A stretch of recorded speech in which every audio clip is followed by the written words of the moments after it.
Welcome to the SMX Insider post-race show after round 15 of the Monster Energy AMA Supercross Championship and the return to Pittsburgh, Pennsylvania, and the home of the Steelers here inside Acrisure Stadium. What a night, what an effort for Cooper Webb, and this one goes down big for him. The response after a 16-plus second defeat a week ago in East Rutherford, New Jersey, turns into a 5th win on the season and true control of the championship. Well, he did in a time where, man, it's going to take so much pressure off. Still some work to do for sure, and anything can happen, but this definitely is going to help him, and he's going to sleep well tonight. And I tell you what, he did it the hard way, just like Chase Sexton did it the last two weekends. We can't take anything away from his incredible ride, but he just didn't have it tonight for Coop, and that was an incredible bounce back to take that beating that he did last week and to come back, pull the whole shot, and lead every single lap. That's impressive. Well, to see the exhaustion from both the athletes at the conclusion of that one was a window into their world of just how hard they had to push. And Cooper Webb said he knew where Sexton was, and Sexton acknowledged just how well that Cooper Webb was riding to put that one together.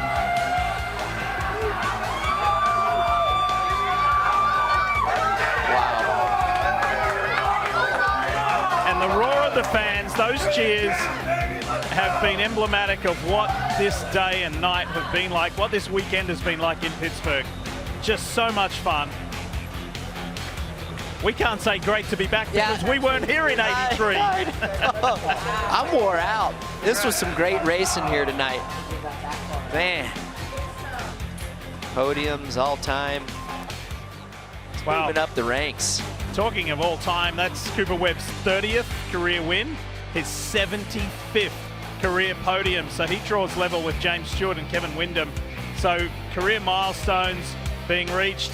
Here's the racing surface. It was a track that gave us so much tonight. Yeah, fantastic. With the options, just the conditions, and it was a contrast of conditions. Hard in areas, soft in areas, blown out and slick in other areas. And it turned out to be extremely racy. Alternate lines, love the split lane, love the decisions that you could make in the whoops, whether you wanted to blitz them, whether you wanted to jump them. Just overall a fantastic night of racing. This town was abuzz. It was so excited for Monster Energy AMA Supercross to return and the SMX World Championship. As we said many times, 42 years was the gap, and the championship was set up perfectly for an epic night, and it didn't disappoint either. Sexton versus Webb, Webb versus Sexton. How was Pittsburgh going to play out? Well, the tone was set right from the start by how Webb attacked that first turn with Sexton right there with him. Well, he did, and he could sense the number 4 of Sexton to his inside, and he held on to the gas just that split second longer. Did a late break, was able to maintain the inside line and secure that whole shot, and led wire to wire with a ton of pressure through the number 4. He pulled out a little bit, and then wasn't able to get him at the end. But this guy, I thought he was going to move up to the lead, but he lost too much track position early on in the race, and this is going to be his move by Aaron Plessinger to get to that third position. And he'd run third for a while. Yeah. Run third for a while. Nice pass by Aaron Plessinger. This rhythm lane, man, the guys that were able to drive through the jump faces really had an advantage. Like this right here, watch. Justin Cooper staying a little bit lower, then he has the advantage up the inside. Kenny really doesn't put up too much of a fight. Remember, Kenny's ankle is pretty banged up. So on them right-hand corners is where he had to be super cautious, but this was a nice save by the number 4. He spins the rear tire a little bit on the takeoff. That was a nice save. This is when he had to revert to jumping the whoops. It just wasn't as fast as he wanted it to be. He said he was using a lot of energy blitzing the whoops. They were challenging. And then Dean Wilson held him up here. And there was really nowhere for Wilson to go. And Dean didn't do anything wrong there. That's just racing. And Just wrong place, wrong time for Sexton. Late in the race, there was some action between Malcolm Stewart and Ken Roxon. Check this out. Yeah, Ken trying to squeeze Malcolm off of making the pass. Malcolm just kept the momentum going. Malcolm's a big boy. Give him a little nudge. So however you want to describe it, flag to flag, wire to wire, gate drop to checkered, it was all Cooper Webb. He sustained that pressure that came in different forms from Sexton, but it was Webb for victory number 5 of the year to extend his championship lead. A really hard fought. He can't, I mean, I know he's bummed, and he knows what's at stake. Now he knows what's on the line and what he has to do. He still has to go out and win. He's going to need a little bit more help, but he can't be bummed with his ride. And the guy that he's racing against is a 2-time champion, Supercross champion, and they know he's his mental game is one of the best that the sport has ever seen. And when we were trackside earlier today, yeah, who was first in that first session? Cooper Webb. Yeah, that was and Cooper Webb. Set the tone of the day. So a Webb Sexton Cooper podium. Some good results further back with Dylan Francis, another strong ride. The teammates Savachi and McElrath, Wilson in the top 10. Mitchell Oldenburg, who got off to a nice start. Colt Nichols just outside there. So lots to take away from this return visit to Pittsburgh. And I'm already saying we want to come back. We've got to come back. We have to come back. And an incredible turnout here tonight. And again, the energy that the fans had. They were just thankful we were here. Ricky alluded to this a little earlier with the points expansion. We haven't been able to say that for the last couple of weekends. So it went from 15 down to 12, down to 9, and it now comes back to 12 points, courtesy of Cooper Webb's 5th win on the season.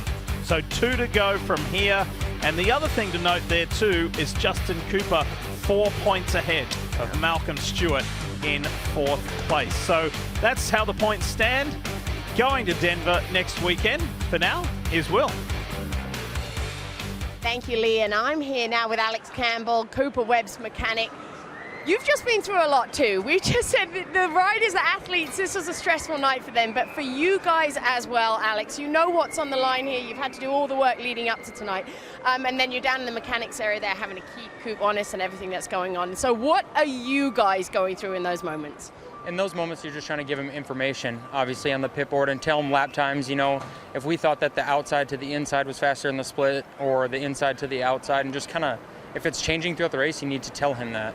And one of the things I actually told Coop was that he needed to execute the jump line and the whoops better on lap 4 or 5.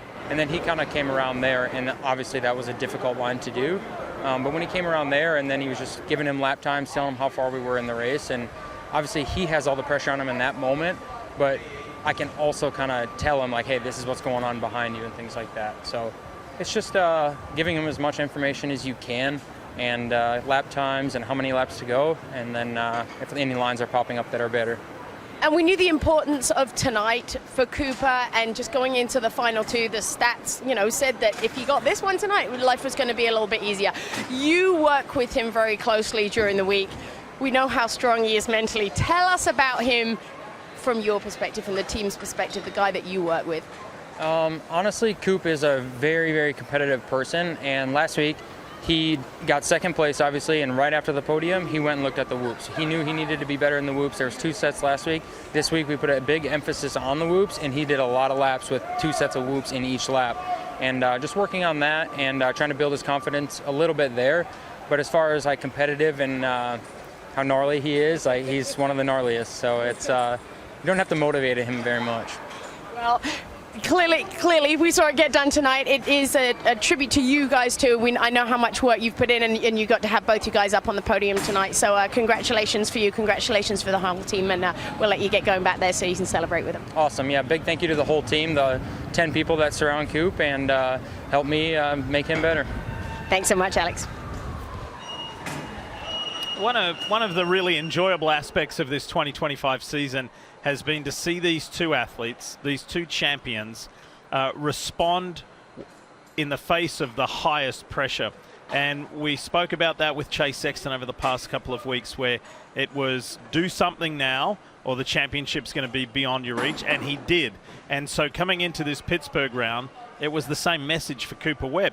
Do something, otherwise your lead is going to diminish more, and we see the best of Webb. Yeah, and the credible thing is you go back again to last weekend and how dominant Chase Sexton was, and just how hard it is to do what Coop did tonight when you don't always have the speed advantage, and you kind of know that in the back of your head. And if you're being honest with yourself, you have to know, you have to say, hey, I'm not the fastest guy, so maybe I need a little bit of luck. But it doesn't seem like that was the case for him. But you just have to know, because I think he is honest with himself that, hey, I'm going to need some help, but he didn't tonight. Yeah. And to come back again and overtake a guy and beat a guy that is most of the time on an average all season long faster than you from raw speed, that is really, really, really hard. Sometimes it seems like it's impossible. So that just shows you just how strong that Coop is and how gnarly that he is, like Alex was telling you about. He is. I've seen that guy's back up against the wall so many times. It's like, oh no, like how can this guy pull it off? And he does. And that's incredible. It's almost like it's almost unteachable in some instances. That's the characteristics of a champion, and potentially a three-time champion. We'll certainly know that over the next couple of weekends. For now, let's join Jason Thomas. JT, where do we find you? Well, I'm in the whoops, and it seems like we're beating a dead horse with this subject, but it is so critical in the outcome of these races. And you heard there that last weekend, Cooper Webb was standing in those whoops, staring at them, trying to understand how Chase Sexton could be so great in them and capable and just pull away to a 16-second lead. Well, this weekend, guess who was over here? Chase Sexton was standing here about 5 minutes ago, staring at these whoops, wondering how could Cooper Webb be jumping through them so consistently and be so capable and be able to execute the win, right? It's the completely opposite story and the frustration of these whoops. And I was thinking about, why is Chase struggling here? What is he doing wrong? And for a guy who loves to blitz whoops, that's Chase. He wants to blitz, and he wants to blitz with speed. You get him out of his rhythm when the whoops go in, he has to start jumping. He doesn't have the experience. He doesn't have thousands of laps of jumping whoops the way that Cooper Webb does. And when I was watching, I could see what he's doing. He's rushing it. He's trying to get into the whoops and not take his time and jump through the section. You could see Cooper Webb, he would set up and he would downshift. That was another mistake I could see Chase not making, was downshift, so you get that drive and you wonder, why is he coming up short on that first three in? It's because he's in too tall of a gear and he doesn't get the drive. Being in too tall of a gear is what blitzing whoops is all about. So it's those habits coming out of a turn. He's in third where Webb would be in second. It's those little nuances that you don't think about because you haven't jumped whoops a million times over the course of your life. And when the track's like this, if you can get a guy out of your rhythm, just the way Cooper Webb did to Chase Sexton tonight, that can make all the difference. And now we're going to go into those last two races, and Cooper Webb's going to have a lot of load off of his mind. He's not going to care what the whoops are like in Denver and Salt Lake because he was able to execute tonight. And the biggest part of the why he won was right here in these whoops yet again.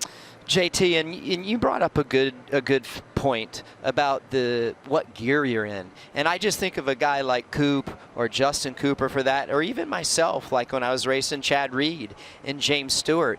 When I knew that they were going to be jumpers, it took so much pressure off of me because there's one last place that I had to shift into third or fourth gear. And you're just thinking like, well, Coop knows that all he has to do is stay in second gear through there and jump through the whoops, whereas like you were talking about in your great analysis with the whoops and the comparison between Sexton and Webb, about Sexton would come out of there and maybe in third gear, and yeah, you can't jump through there in third gear, right? Because the bike's carrying too much inertia, it has too much drive driving you forward, and that's how you get off sequence. Yeah, he's just, you have to be patient. And it sounds so counterintuitive in a sport that's literally about going as fast as you can.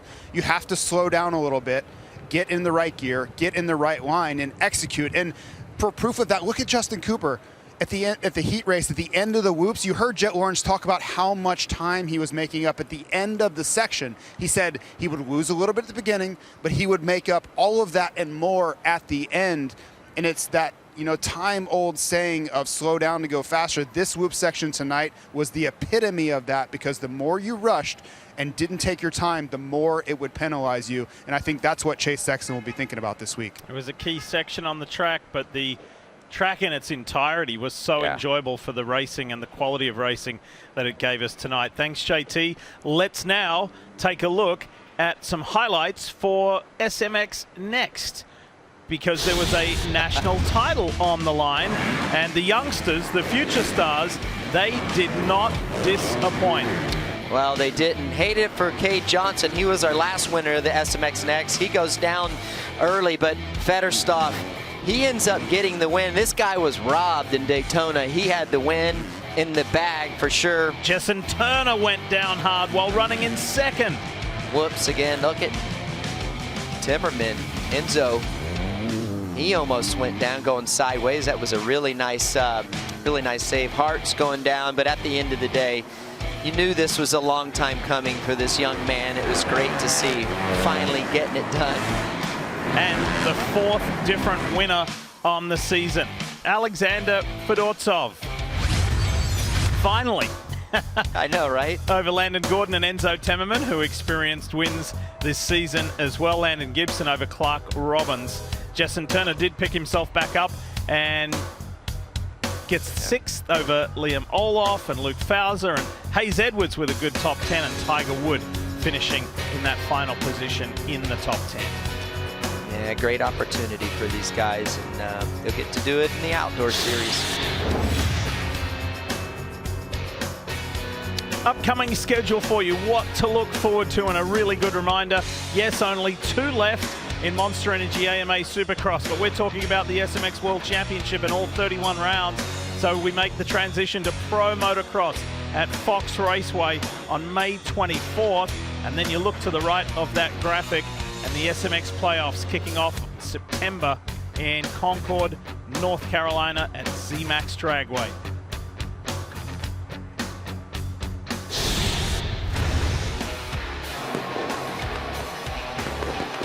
.250 East Division in Pittsburgh with a Pennsylvania native, Seth Hammaker, meeting the fans, receiving that adulation as the red plate holder, the championship leader, and the category's only multi-time winner coming into this Pittsburgh round.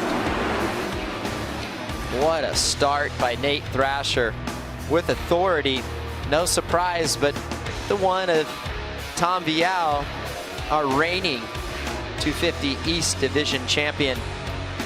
And he will have his day eventually, but I'll tell you what, Nate Thrasher wasn't making it easy on him. But you want to talk about a wild ride. Seth Hammaker, I have no idea how this man saved that. That was a crash that didn't happen. That's right, a crash that didn't happen. Getting tangled up there early on, and it's wild. But I'm going to tell you, those saves or the crashes that didn't happen, like you were talking about, Lee, saved his championship hopes. He'll live to fight another day, almost getting tangled up again. And Austin Faulkner jumping off track, but that was because I believe he anticipated Seth Hammaker jumping into his line. Just a bad place to be. Wrong place, wrong time for Faulkner. And I hate that because he had momentum going. He certainly did. He really did. This was a wild moment for Hardy Munoz and Seth Hammaker. Again, Hammaker's race and championship could have been undone, but he survived. Well, he did, but RJ Hampshire, he's coming up through the pack, and you're going to see Max Volan running up front all day long in the heat race, contending for the win, running up front early on in the main event, contending for a champion or a podium finish. And RJ has to take a different line, and as he jumps to the off track, and that's going to hurt. But at the end of the day, it really doesn't matter because it's going to be a winner-take-all situation for these guys. Look at this. Salt Lake. Tom Vial on the inside of Nate Thrasher. Thrasher says, not so fast. Vial says, I haven't won this year. You have. I want this victory big time. Well, and this was a great pass to lock up and seal that pass for the lead. He got a good drive out of the corner, put the power to the ground in a very slippery part of the racetrack. And for the first time in the history of either 250 East or West, a 7th different winner on the season. History in Pittsburgh for Tom Vial and the sport.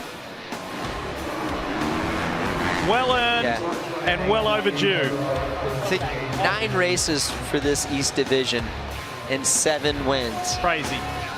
Crazy good. And a career first podium for Max Voland. Well done, young man. That was really well earned as we bring you the results.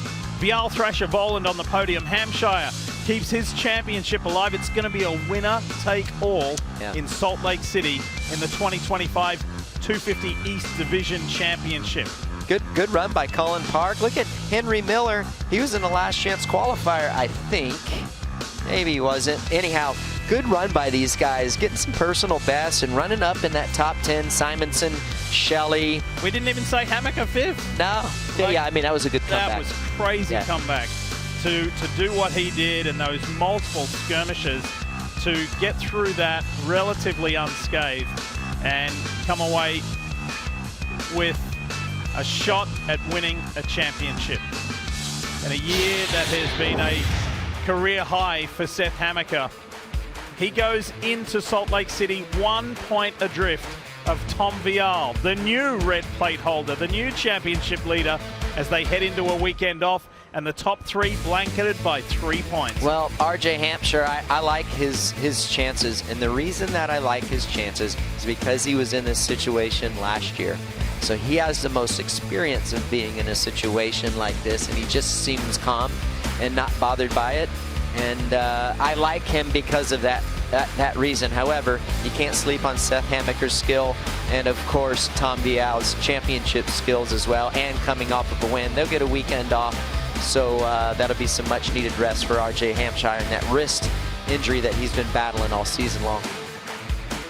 So with a weekend off for East, that means we're going to fire up 250 West Division after a couple of weekends away, after the last East-West showdown. What does it bring us? Does it bring us more Cole Davies magic? Does it bring us Danger Boy Deegan back to the top of the podium? What's your gut tell you? Well, I like what Cole Davies has been doing.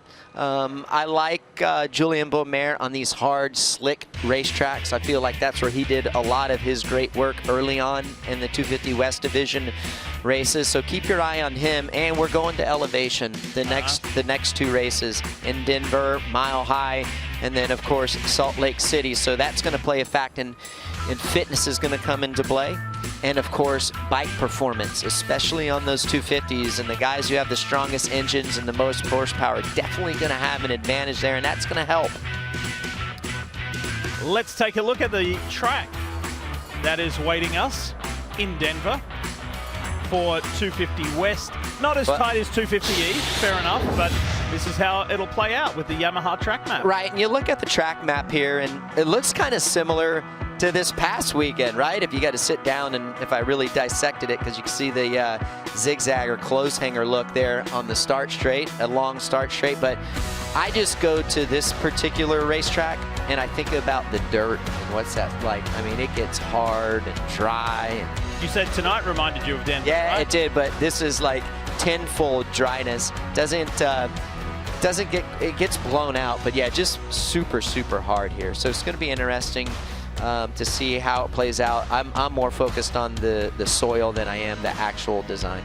All right, here's how to watch next week in Denver with just 2 weekends to go in Monster Energy AMA Supercross. Race day live will start at 1:30 p.m. Eastern on Peacock, 7 p.m. on Peacock.